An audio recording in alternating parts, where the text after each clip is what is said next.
c'est parce que c'est la volonté du président Diomaye qui travaille pour le Sénégal. Coalition Diomaye président. Non, moi je parle de l'état du Sénégal, du gouvernement. L'état du gouvernement aussi. Bassirou Diomaye actuellement coalition. Mais nous, on politique, nous on parle de l'état. Justement, allez-y, continuez. Donc, Diapanani. Ousmane a tout faux. Excuse-moi mon cher ami. Non, allez-y. Dama la bëgg wax rek. Je vous le permets. Bi mu waxee loolu. Déjà bi mu waxee loolu rek leeral nañ ba pare daf ci teg leneen daf ci toftal lenn. Dafa ni man du ma déglu Bassirou Diomaye Faye ci lii wala leneen. Man lu ma gis mu baax.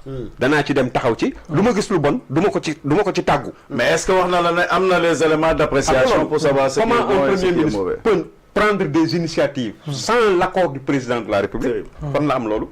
Donc bu la ne bu ñëwee taxaw président dem def benn action xam nga président waxul ni dama ànd ak mbaalo mais dafa dem def loo xam ni dana ko yëkkati danañ ne ah kii kat mi ngi commencé di am taxawaayu président de la République bi ñu yaakaar ci moom mais moom daf ko fragiliser loolu parce que dafa ni kooku mu dem di jëli lam fa bàyyi de combine la parce que kan moo def combine bi moom mi fa jógee ak soldat sa fa nekk.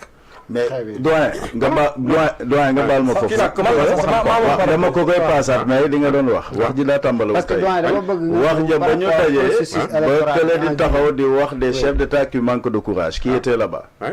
C'était pas Diomaye le président Diomaye et le président Barroso. Donc wax ji dafa jiitu tey parce que dafa am leneen ak leneen lu ci biir am na yoo xam ne nag comme je dis woy buy dëpp gaal kenn du ko woy ci tefes mais il est appelé Ousmane Sonko à revenir à la raison. Il n'a pas à s'immiscer des affaires internes tout simplement de la Guinée-Bissau ak beneen dëkk comme ni mu fi demee woon naan day féliciter ku def coup d'état ce n'est pas son rôle parce que exclusivité diplomatie président moo ko yor amul sañ-sañu di nu jëlal wala di jël benn décision wala di yëkkati kaddu te feeñ na assemblée sax xoolal ci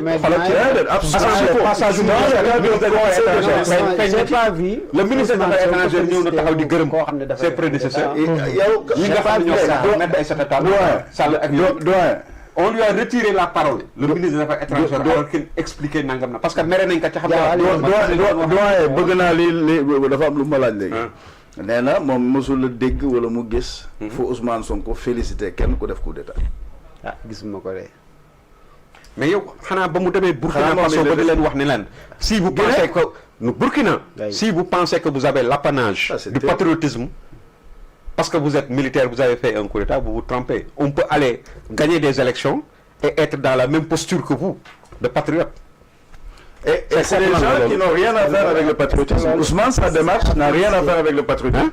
Parce que le patriotisme, un putschiste, déjà le fait de fréquenter un putschiste, d'en faire un ami. Mais comme Guinée-Bissau, mais Guinée-Conakry, qu'est-ce qui s'est passé?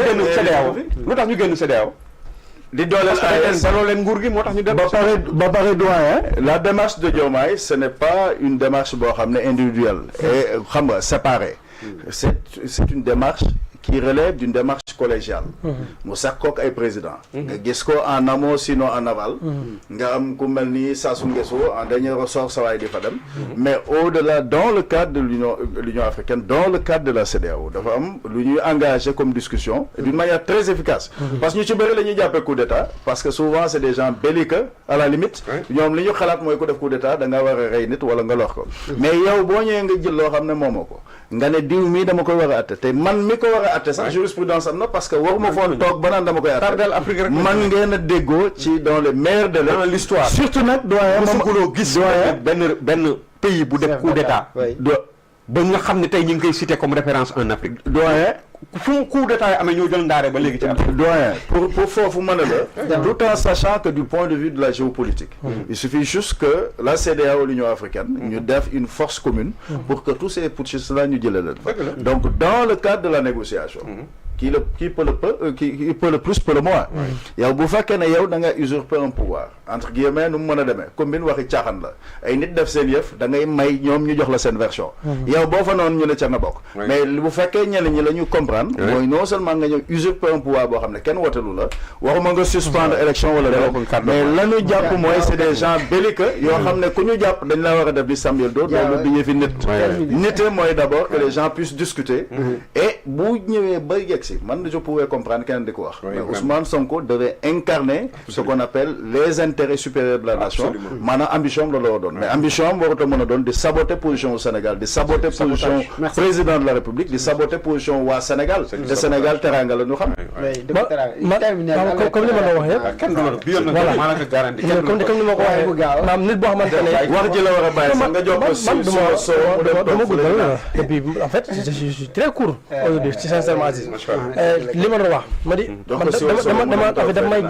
daf may jaaxal Père Amadou Moustapha quand j'entends des Sénégalais par exemple ba si yéen ñi quand vous fustigez par exemple Ousmane Sonko comportement am xam nga la moo tax may jaaxal j'ai l'impression que Sénégalais yu bëri maanaam vous ne suivez pas Ousmane Sonko depuis toujours Ousmane Sonko maanaam logique am moom dans si logique am maanaam ci logique ba muy dundee am na ko xamante li ma seetlu maanaam tant que moom maanaam du moom lépp lu nit def si àdduna rek loolu baaxul waaw man je peux pas comprendre parce que loolu dafa may jaaxal man ba tey comment est-ce que un nit boo xamante ne yow yàlla may na la quand même nga am aura foo wax rek des milliers de personnes di la déglu waaye li ngay wax nga jàpp ni ça ne doit pas être quelque chose de réfléchi mûrement analysé seggar ko ba nga door koo jox nit ñi mais quand on lui pose une question il a envie de répondre par le cœur sans même raisonner si lu ñu ko laaj ba pare ñu koy déglu c'est ça ce qui est grave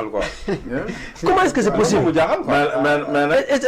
tout ça ci par rapport à li ma nekk di si ce qui se passe avec Ousmane Sonko parce que mon discours est pauvre quoi voilà ci Sénégal si li mu nekk def fii Amadou Moustapha léegi imagine loolu noonu maanaam te loolu noonu jamono bii nii man pour man ñun ñëpp Sénégalais bépp nga xamante ne mu ngi fustiger le comportement de Ousmane Sonko maanaam yow yaa ngi def fausse route pourquoi maam ku ñu ci war a reprocher c'est le président Bassirou Diomaye Diakhar Faye parce que tu ne peux pas maanaam mënuñu comprendre nga am kenn ko xamante ne yàlla def na ni donte xëy na sax moom moo la joxoñoon ba ñu fal la mais yàlla def na ni instant bi nii yow yaay le père de la nation te yàlla def na ni yow yaa waat jam ñaajo bañ jox la état lu métti ëllëg yow yaa la état ak yàlla mais ëllëg dara lépp lu mënti xew bu ñuy wax fii haute trahison ak yeneen on ne peut pas suivre Ousmane Sonko moom la ñuy topp léegi nag moom mënu jël par exemple matukaayam mais il laisse Ousmane Sonko faire ce qu'il a envie de faire imagine Ousmane Sonko loolu la wax ci assemblée nationale le vendredi te nga gis leen ci caaro 44 tapat loxo di ree comme s'il y a rien du tout et l'exemple le problème c'est pas Ousmane Sonko finalement de le problème c'est Bassirou Diomaye Diakhar Faye mais li grave mooy population bi si Sonko moom si génn di leen yóbbu parce que attention le président gère l'État il n'y a pas relativement de manquement dans le cadre de l'État. Ce qui ne marche pas, c'est le gouvernement. Ousmane daa bañ a dem nañu nangu mbir bi bu nangul njëkk. bu nangul defal ci njëkk. ñun nangu suñu yëf. parce que loolu de. non dama ne Ousmane Sonko nangu Ousmane Sonko Bassirou Diomaye Diakhar Faye la. non comprendre naa fi nga. Amadou Moustapha boo amee sa entreprise. bu ñu werante da nga ma bëgg di ma déglu. parce que dafa ni dama la ne dans le cadre de l'État. war a nangu affaire bi bu bañ xam nga dafa am nit ñu xamul njëkk. njëkk dafa am solo. boo ma dénkoon du ma toog ne la non du ma démissionné xanaa nga nangu ko loolu dafa baaxul toog bañ seppi sa loxo dafa jekkul la waajo doon naan tout finit par finir finalement il faut rester je pense que loolu laay invité Ousmane Sonko parce que tey bu doon man may premier ministre en tout cas à l'image de Ousmane Sonko li mu fi wone ak problème yi source de problème la parce que il parle de solution mais solution bi ay problème yi kese la parce que ne serait-ce lee mu dugal la meñam c'est déjà un problème lu mën a dégénérer rek lu mën a xew leneen ak leneen mais je pense boo jéemee pendant 18-19 mois rien ne marche amoo benn plan de redressement économique tu n'as absolument rien wax fi dette cachée te loolu dara amu fa je pense que ñun dañoo waroon xool sax ndax mën nañoo dajaloo def une plainte commune yow Ousmane Sonko pour tout simplement nga réparer tout simplement comment dire en tout cas préjudice bi nga xam ne yaa ñu ko causé c'est aussi simple que ça pendant ce temps là doxul sa plan de redressement économique ci loo ko teg ay muqeek ay sangaraak ay PUI finalement nga ne dem ca naare du ànd ak ministre des finances du ànd ak ministre kenn mooy jël le plan de redressement bu dee économique la mais man ma foog sax ko à l'Assemblée nationale 90% waaw de li nga xam ne moom mooy soqali réew mi ci réew mi lañ ko yaakaare mais tu les as entendu parler le président de l'Assemblée nationale de ce que le premier ministre était allé chercher dana indi xaw ma lan xaalis nangam mel nation baana comme Sénégal compte sur xaalis boobu ñuy indi pour mu mën a suqaliku ci jóge ci CAA1 xaw ma daal di nuti. mais ban xaalis nga fay jëlee. booy jëlee xaalis dans le cadre de la République dafa am fu muy jaar. premier ministre amul sañ-sañ ñu dem waxaale fële. gars yi jox ko 10 milliards xaalis mu ñëw. heureusement Tafsir Thioye je le salue au passage. mu laajal ko question bi nga xam ne keroog mercredi sax. pas plus tard ñu ngi ko koy laaj 1000 milliards yi. nañu wax fi mu dugg mais waxuñu lay mouvement contre qu'est-ce que c'est que ces histoires là. loolu il s'agit pas de ça. allez-y mais xam nga il a d'autant plus il a raison. ci lenn. C'est absolument vrai ce qu'il a dit. Ousmane. Mon mi. Diao. Parce que aujourd'hui, la responsabilité la plus importante incombe au président de la République. Absolument. Parce que c'est celui qui a été élu par les Sénégalais. Oui. C'est lui qui répondra devant les Sénégalais, devant Dieu et devant les Sénégalais. Oui. N'est-ce pas? Oui. Parce qu'un premier ministre comme ça, ce gouvernement, c'est terrible. mais je ne vois pas pourquoi, au nom de